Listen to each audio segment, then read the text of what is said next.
congratulations on Sleepy Hollow's success. Thank you very much. Yeah, I'm excited. I mean, obviously you're on social media, you're on Twitter a lot. Sure. What kind of feedback have you been getting from people? It's fun to live tweet the show just because, people are jokes and people get scared and, people seem to really love it and they're trying to figure out if I'm good or evil. So all that's a lot of fun.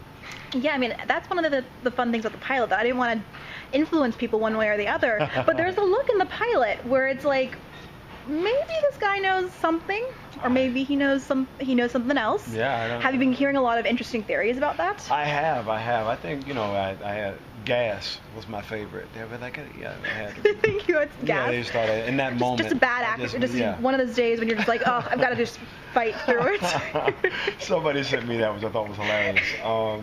Yeah, I get a lot of funny comments. They're like, you're up to something. What are you doing in Albany? Was a big thing after the next episode. So, yeah, it's curious.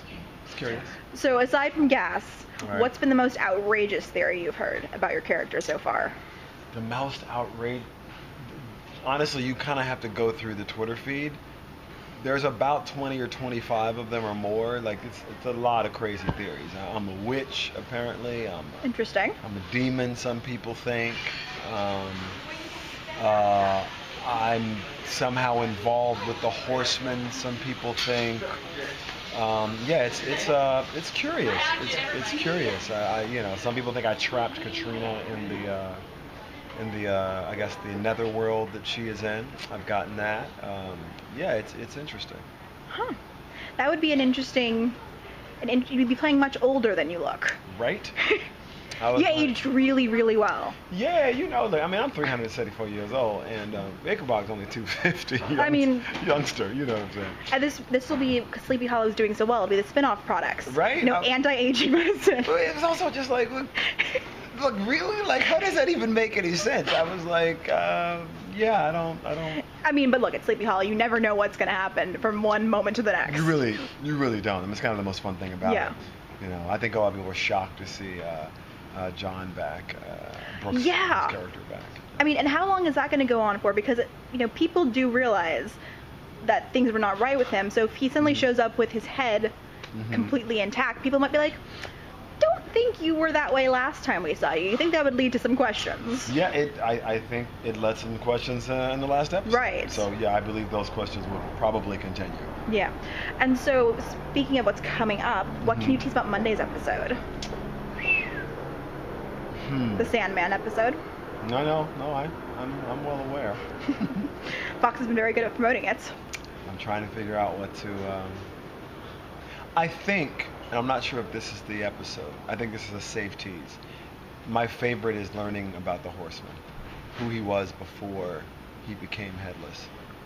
That to me is really cool. I actually thought one of my favorite things is we don't really leave any loose ends. Yeah. So rather than just say, oh, here's what happened to him in the battlefield, we go back to before that, and you get to see part of his motivations for what made him what he is today.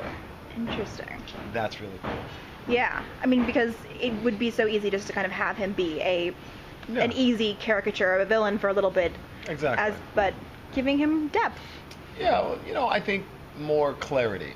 I like the fact that we sort of go down the rabbit hole of exploring the characters and not just ask you to believe it. Yeah. And what is your involvement in the case of the week this week? Well, any case is my case. Right. So my involvement is always, by and large, the same. I'm in charge of everything. It seems like he's going out a little bit more on the field this week. Well, frankly, in the first episode, I'm not from Sleepy Hollow. Right. And I think everybody else is. Abby's there, Brooks is there, the sheriff is there, and so, for me, it's more just trying to deal with what's happening as we move forward. So, as more things happen, I naturally get more involved because I have to explain what happens. And I'm not really going to take anybody else's word for it because they're telling me there's a guy with no head. Right. So everything I'm being told is crazy. And it's nothing I can run up the flagpole. So. Yeah.